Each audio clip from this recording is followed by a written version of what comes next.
it like It's smaller?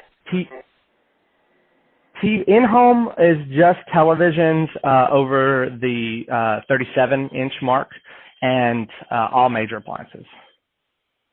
Okay, and then in store or remote or send away would be like computers and stuff.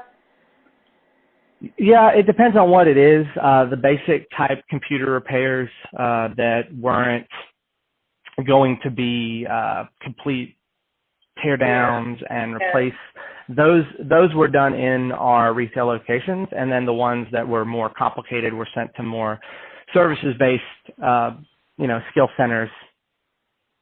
Yeah. So in terms of like you talked a lot about like what it takes to motivate the associates and hiring and all that. What was what's the recommendation for contractors versus associates? Yeah.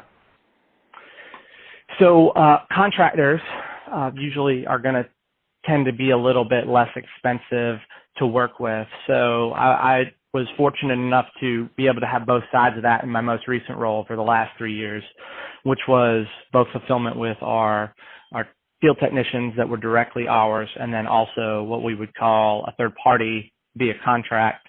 The upside of our contract work was the fact that we were having parent companies ultimately doing all the recruiting there, filling the spaces, providing the need to what we needed in the areas. And it is important that exists because you need something to handle overflows, and you don't want to staff, right? You don't want to staff your hourly technicians over and have them sitting on their hands and you paying them, the 32 or 34 hours or 36, depending on what state you're in, a week just to sit on their hands. So you have to be able to forecast and balance there how much contract and how much of direct, W-2 employees do you have.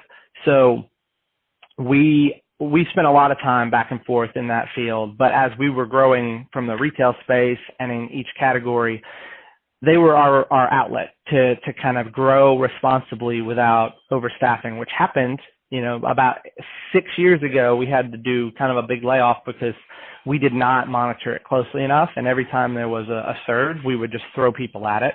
And we learned from that.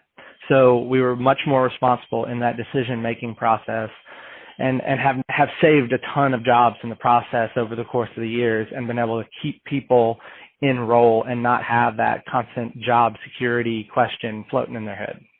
Yeah. So that was my other question, like full-time versus part-time when you're trying to manage the... Yeah. Well, the full-time is where you're going to get the most buy-in.